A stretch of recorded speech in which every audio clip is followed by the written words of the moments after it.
Hi there, Mr. Sutton here, bringing you the Algebra 2 5-6 homework solutions on composition of functions.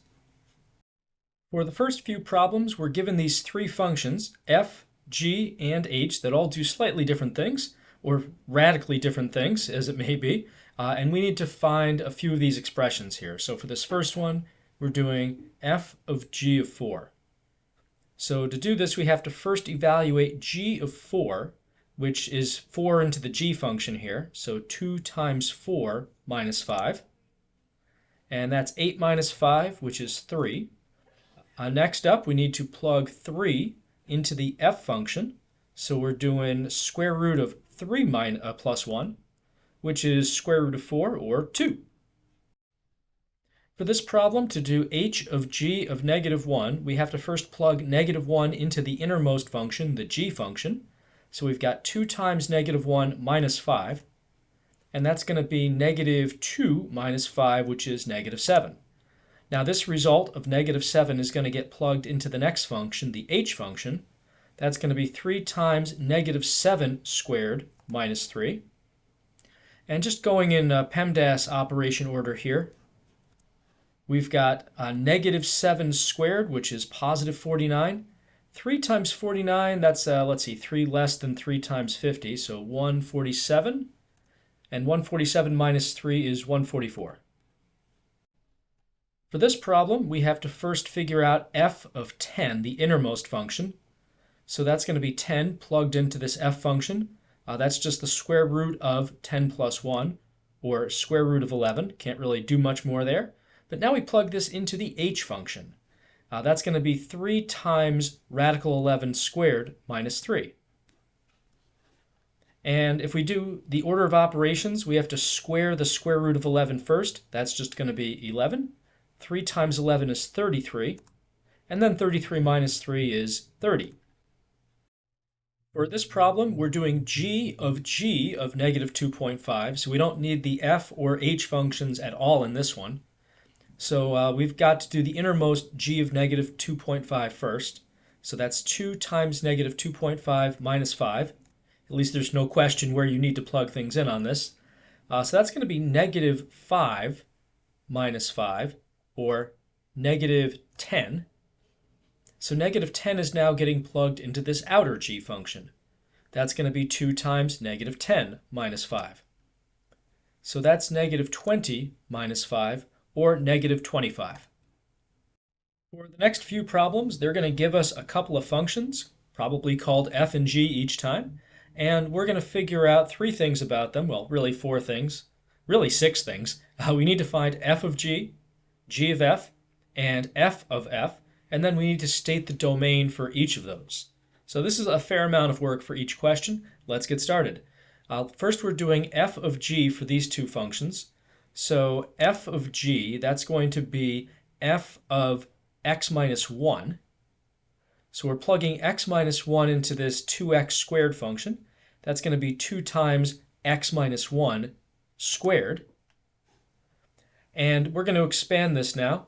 So that's going to be, let me see here, this is going to be x squared minus 2x plus 1, basically just using a squared minus 2ab plus b squared.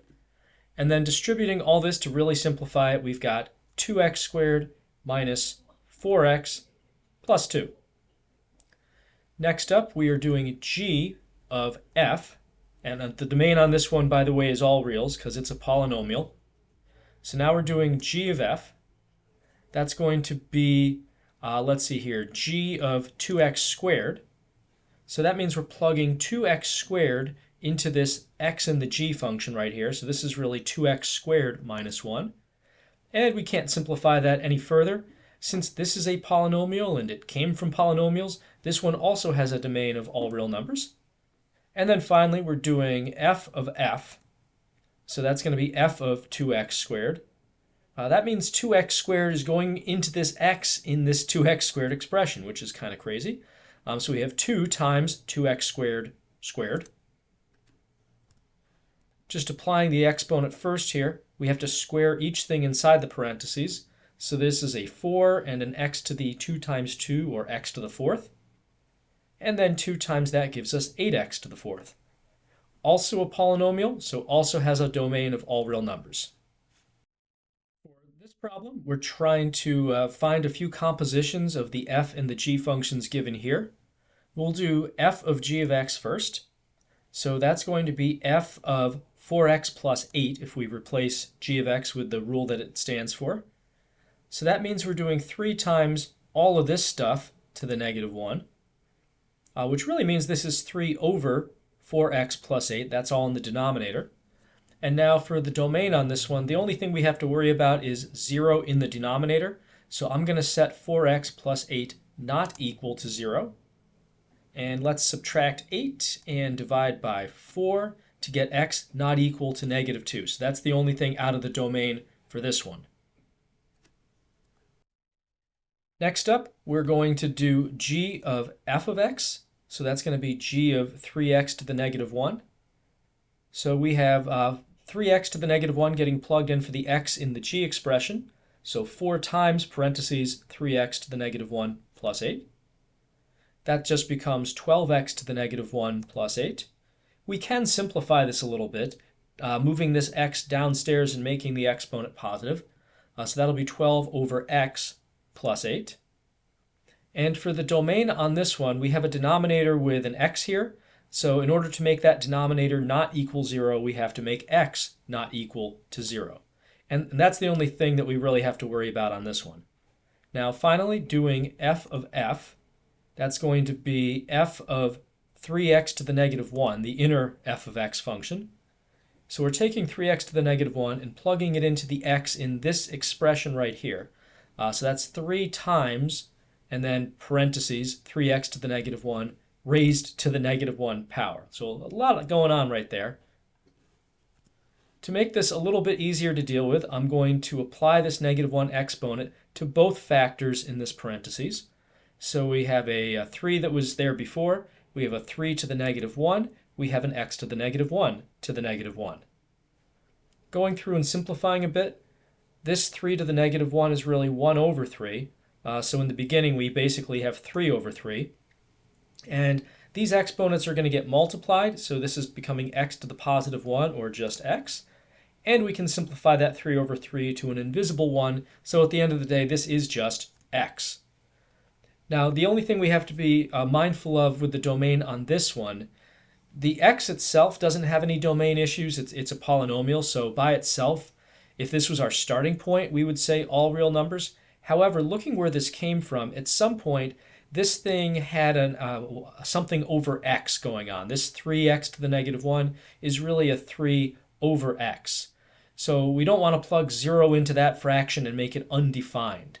So for that reason, we have to make sure that x does not equal 0 because of this inner f of x function. So domain not equal to 0 because the inner f of 0 does not exist. For this problem, we're doing some compositions with a linear function that's f here, and this g of x radical function. Let's start with f of g of x. So that's going to be f of radical x plus 7. So this whole radical is getting plugged in for the x in this 3x minus 7 expression. That's going to be 3 times radical x plus 7 with a minus 7 out there. And there isn't really much we can do to simplify this any further, so let's think about the domain. The only issue with domain on this is our radical can't have negative numbers in it. So we have to make sure that this x plus 7 is either 0 or greater than 0, greater than or equal to 0. And simplifying that a bit further, that means that x has to be greater than or equal to negative 7 if you subtract 7 from both sides.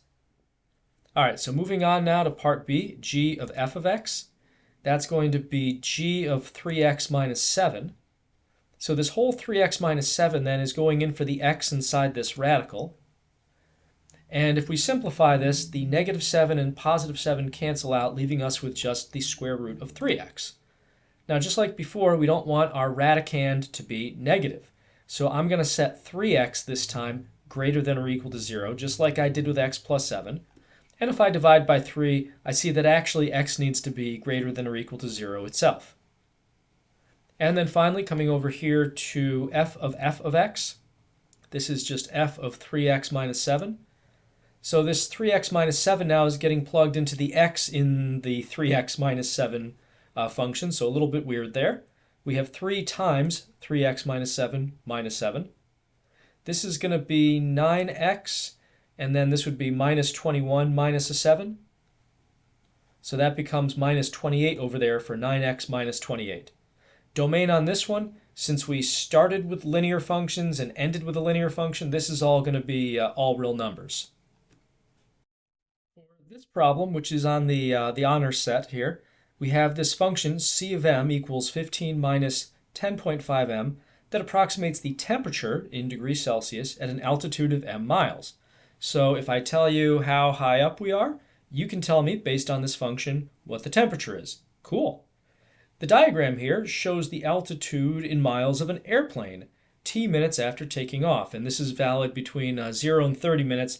After that, who even knows what's happening? So we've got this m of t in the picture here. M of t equals 0.2 t. So if I just plug in my minutes, this will tell me how high the airplane is. Based off of this, they want us to evaluate c of m of 30 and then explain what it represents. So basically what's going on here is they ultimately want to know the temperature after a certain amount of time. But in order to find that, we have to figure out first off how high up we are and then plug that into the c function to get the temperature. Or another way we could do it, if we don't want to sort of break it down and do it piece by piece, is we could create a new function for c of m of t, which would tell us the temperature after a certain amount of time. Let's go ahead and do that. That sounds like fun. So I'm going to do c of m of t. That's going to be c of this m function here, c of 0.2t. So that's going to be 15 minus 10.5 times 0.2t. And let me think here. 0.1 times 10.5 would be 1.05. So 2 times that is going to be 2.1 times t. So this is my new function that I can just plug my time into now. I'm just going to plug 30 in for t. And let's see here. 30 times 2.1, well, that would be 60 plus 3, so that's 63. 15 minus 63 would be negative 48. Now they wanted us to explain what it represents. Well, if I plug 30 into this function and I get negative 48 back, that means at 30 minutes we have a temperature of negative 48 degrees Celsius.